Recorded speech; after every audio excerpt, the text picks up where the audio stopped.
Well, we've caught up with Jason Rueckert, who is the regional manager here at VP Racing Fuels Midwest. And Jason, how are you? Good to see you, and thanks for the opportunity to be with you here today. Oh, it's good to see you guys. Thanks for coming out into our lovely office here in the snowy hills of Terra, Haute, Indiana. It's pretty wild. Everywhere we seem to go the last few weeks has been snowy and bitterly cold. I know we're trying to get on the road, and look what happens. You know, we finally get to the end of the winter, and we're getting piled on. I mean, it's the craziest thing I've seen this year. It's wild winter, but we want to talk about VP Race Fuels. You guys are now the official race fuel of the PDRA. First of all, we say thank you and look forward to a great relationship. Oh, yeah, we really appreciate it. Like I said, you know, the PDRA is, you know, that's where all the top-notch pro mods are at, and I mean, it's the best series right now going for the pro mods. And you know, we were just talking earlier about, you know, where you need to be and the excitement as far as getting on board with the pro mod series. Like you said, you went to Bickle's place and you just see the cars being built, and I mean, so why not get on board with, you know, the biggest pro mod series in the nation? Yeah, we called that thing the factory. That's what Jerry calls it. But you guys are the racing fuel factory. I mean, yeah, you know, got pipe running all over, but we have to have you in order to race. Oh, absolutely. I mean, it's an integral part of the sport.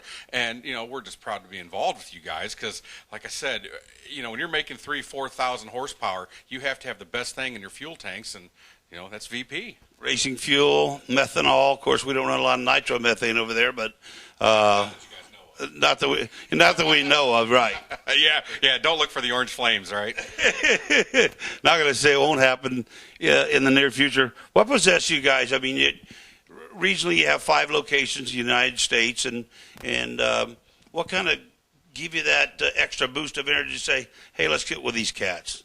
Well, I mean, again, look at the fan participation. Look at the excitement. I mean, you've been to other major series in the United States, and you see what happens in the stands when, you know, Pro Mod comes up, correct? Yeah. I mean, and you know, and especially it's sad too, really. It really is, because, you know, that should be the focus. But you and I know that 8th mile racing is exciting. It's a driver's race. You can have all the different combinations, you know, and PDRA has done a great job of the sanctions with the Pro Boost and with the, you know, the Outlaw Extremes and the Nitrous, you know, and it's close racing. It's exciting racing. It gets the butts in the seats. I mean, you know, nothing can get your heart racing. If I could ever explain to somebody, go on the starting line and stand between 2 screw cars that are up on the two-step, yeah. I mean, to me, that's better than a pair of fuelers. We just were talking about that actually last night.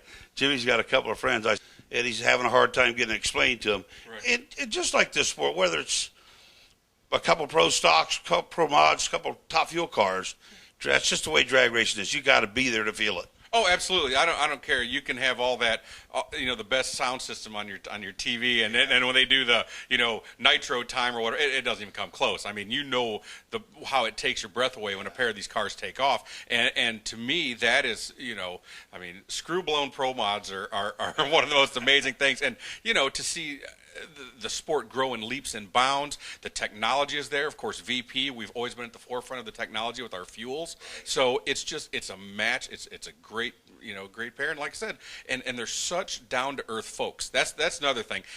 You know, it's so accessible. A fan can go into a PDRA event and can get right up in the pits, and the racers and the team are going to explain to them. I mean, it's a family environment on a professional stage. It sure is, and we're sure proud of it.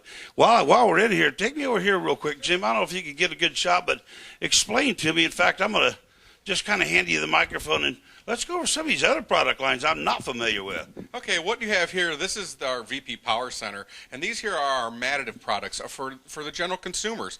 Here you have a Power Boost product. I mean, you know, we all know the problems with ethanol fuels and the corrosiveness and the nastiness of ethanol. Here's a stabilizer for, you know, people that want to use an ethanol product for your pump gas. Right. This here right now with the snow and everything, this is, I mean, I personally use this product myself. This is our all-in-one conditioner for the diesel, and it's an anti-gel. It actually boosts cetane a little bit.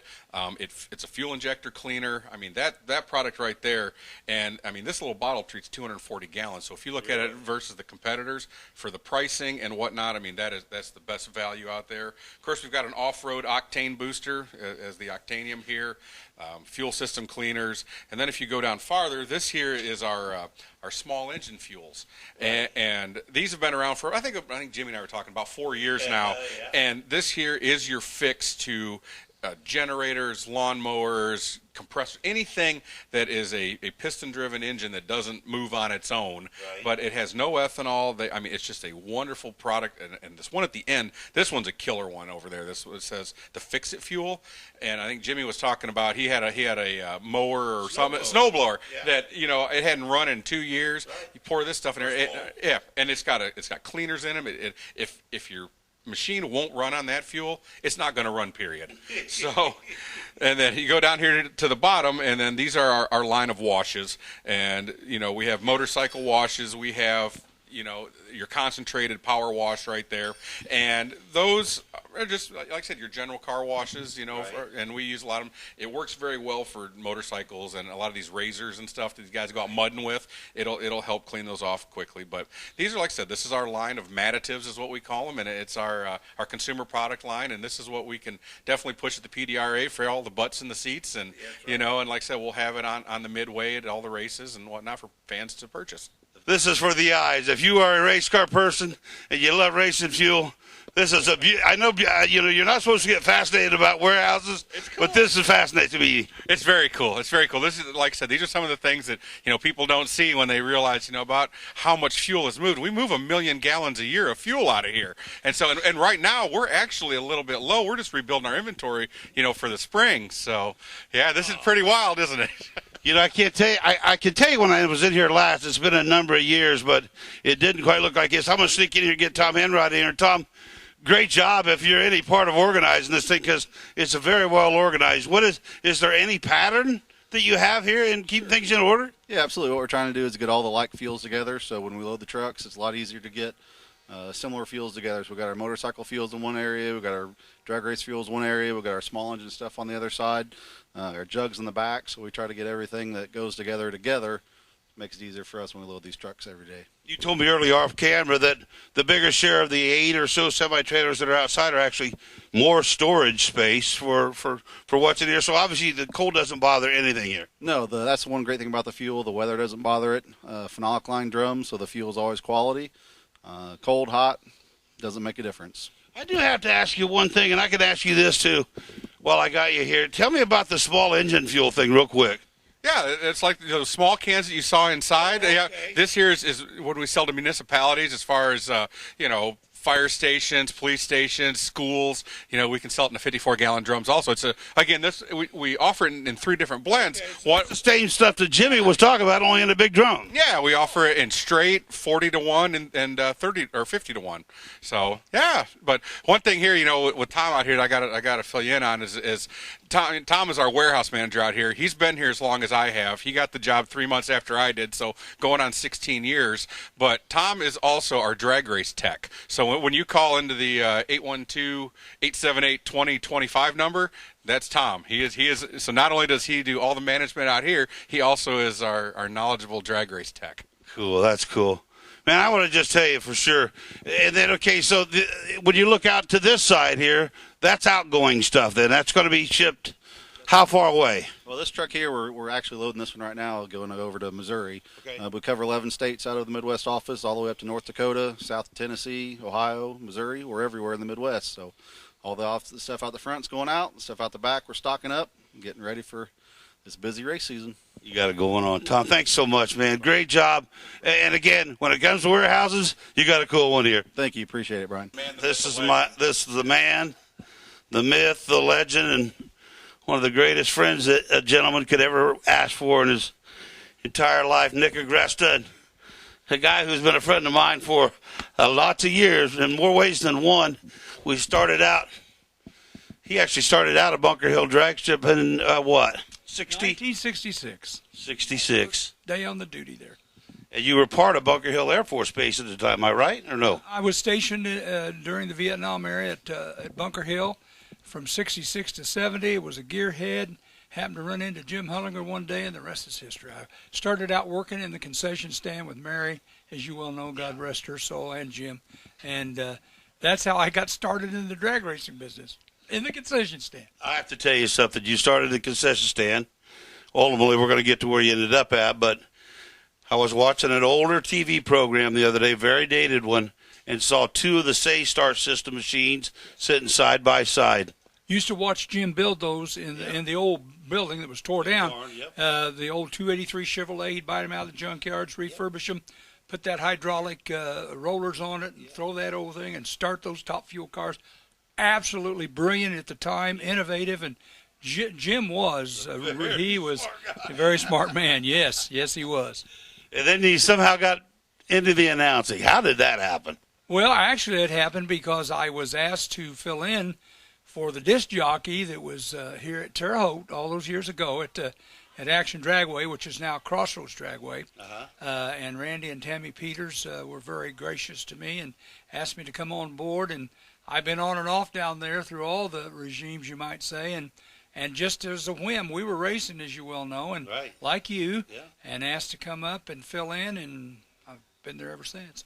Yeah, same thing, very kind of similar to with me was when Jay Hollinger, who was the very first guy to ever say, grab this thing and try. You obviously have the voice for it, so, and you're out here all the time anyway, so why don't you give it a try? And he did, and what soon thereafter that, he was the division director, and suddenly I was doing it there pretty much full-time at Bunker Hill, similar in nature to you. Yeah, exactly.